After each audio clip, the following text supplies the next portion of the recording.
The Truman Doctrine. The Truman Doctrine was a policy put in a speech by the U.S. President Harry Truman. It stated that the U.S. would be willing to support Greece and Turkey with economic and military help.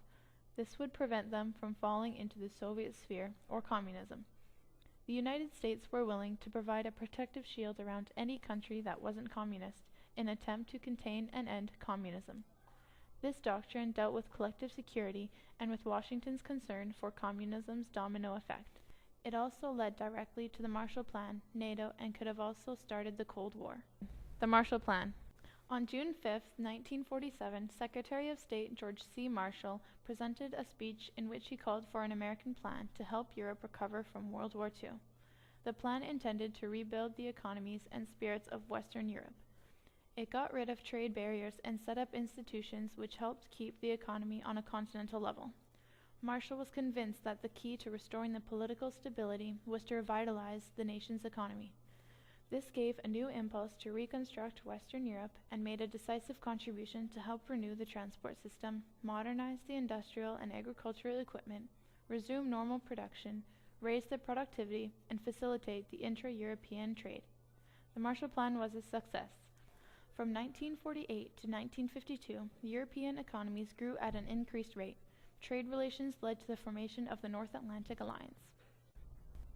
The formation of NATO. During the Cold War, the USSR posed a huge threat to Europe and other non-communist countries. Tensions were high in the divided Germany, especially in Berlin with the Berlin blockade.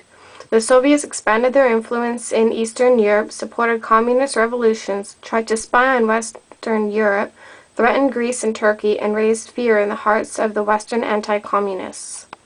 Initially, Belgium, France, Luxembourg, the Netherlands, and the United Kingdom signed the Treaty of Brussels on March 17, 1948, to protect the member countries against USSR and its communist threat. When the USSR became a bigger threat, they realized that they would need to involve the United States in order to ensure mutual defense against the Soviets. After many secret meetings, the North Atlantic Treaty was signed in Washington, D.C. on April 4, 1949, when the North Atlantic Treaty Organization, or NATO, was based upon. Members included those in the Treaty of Brussels and in the United States, Canada, Portugal, Italy, Norway, Denmark, and Iceland. In 1952, Greece, Turkey, and the Federal Republic of Germany joined.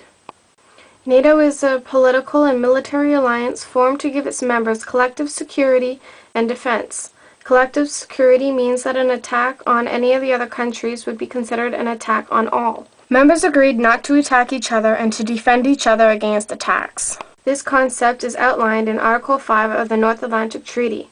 With these main Western countries in alliance with each other, it would be very hard for any attack on the Soviets to be successful. NATO involves itself in situations worldwide when needed in an effort to resolve problems peacefully.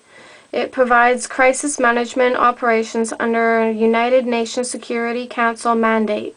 NATO does not have its own forces, but rather its members voluntarily contribute troops when needed. NATO's headquarters are in Brussels, Belgium. The political decisions are based upon the North Atlantic Treaty and other agreements. NATO was effective during the Cold War. After NATO was established, the Berlin blockade was lifted. Communism did not spread further into Europe, and many Western countries continued talks of peace and cooperation. NATO helped bring peace during the Korean War. NATO also gave the United States a huge presence in Europe. Other countries for the first time had turned to the U.S. under an alliance, rather than a distant neutral country. The U.S. under NATO helped in many countries that they felt were falling prey to communism because of their beliefs in the domino theory. NATO still operates today with 28 member countries.